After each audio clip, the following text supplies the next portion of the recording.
ఏదైనా దొంగతనం జరిగిందని పోలీస్ స్టేషన్‌కెళ్తే 5 రకాల వాదనలొస్తాయి. ఫస్ట్ అంత నిర్లక్ష్యంగా ఎట్టున్నావయ్యా? ఆ ఏరియాలో దొంగలు అంతేనయ్యా?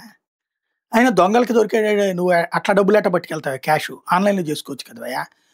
లేదంటే గనక డబ్బులు నువ్వు పట్టుకెళ్ళాడని అవతలోడికి తెలిసిందంటే నీకు తెలిసినోళ్ళు ఎవరో ఉంటారు. అదొకసారి చెక్ చేసుకోపో. మేము నీకు డబ్బులొస్తాయని గ్యారంటీ చెప్పలేం కాబట్టి కంప్లెయింట్ ఇచ్చిపో చూద్దాం. ఇది ఈ 5 రకాల వెర్షన్స్ పోలీసుల నుంచి వస్తాయి. అట్లా కాకుండా దొంగతనం జరిగిందని చెప్పగానే రియాక్ట్ అయితే పోలీసులు దొంగను తొందరగా పట్టుకోవచ్చు. ఇప్పుడు ఆంధ్ర పోలీసులు ఒక విషయంలో శభాష్ అనొచ్చు. 25,00,000 రూపాయల క్యాష్‌కి సంబంధించినటువంటి చోరీ జరిగిన వెంటనే పోలీసులు అప్రమత్తమైనటువంటి ఉదంతంతో నిందితుల్ని టెక్నాలాజికల్‌గా పట్టుకున్నటువంటి అంశం.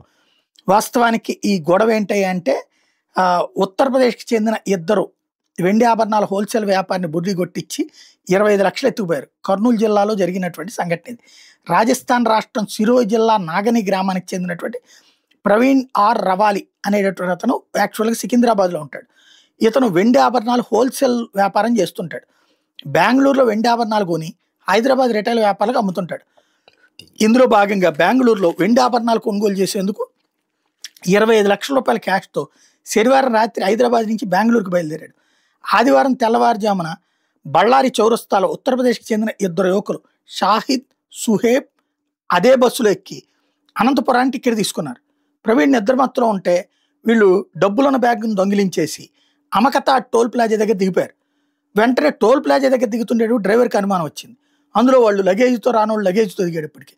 ప్యాసింజర్లందరినీ అప్రమత్తం చేసి లగేజ్ గురించి ఆరాధిస్తే నిద్రపోతున్న ప్రవీణ్‌ని లేపితే తన బ్యాగ్ కనిపించడం లేదని చెప్పాడు. వెంటనే హైవే పెట్రోలింగ్ వాళ్ళకి చెప్పారు. వాళ్ళు వేగంగా స్పందించి కృష్ణగిరి, వెల్దుర్తి, కోడుమూరు పోలీసుల్ని అలర్ట్ చేశారు. వాళ్ళు మాకు ఏం సంబంధం అన్నట్టు కాకుండా వెంటనే సీరియస్‌గా స్పందించి యూపీ దొంగలు టోల్ ప్లాజా అక్కడ ఉన్న సీసీ కెమెరాలు చెక్ చేస్తే ఈ యూపీ దొంగలు ఇద్దరు కూడా టోల్ ప్లాజా దగ్గర నుంచి ఆర్టీసీ బస్సులు ఎక్కి తిరిగి కర్నూలుకు వస్తున్నారని కనుక్కున్నారు. నగర శివారులోని హోటల్ సమీపంలో కోడుమూరు సిఐ తన సిబ్బందితో ఆపి వాళ్ళని ఇద్దరిని అదుపులో తీసుకున్నారు. 4th జోన్ పోలీస్ స్టేషన్‌కి అప్పగించారు. వెల్దుర్తి సిఐ అక్కడి నుంచి దొంగలిద్దరిని వెల్దుర్తి స్టేషన్‌కి తీసుకెళ్లారు. ఇప్పుడు వాళ్ళ దగ్గర డబ్బులు ఉన్నాయా లేదా అన్నది తేలాలి. బట్ పోలీసులు మొత్తం యంత్రాంగం వేగంగా స్పందించడం అన్నది అభినందించదగ్గ పరిణామం.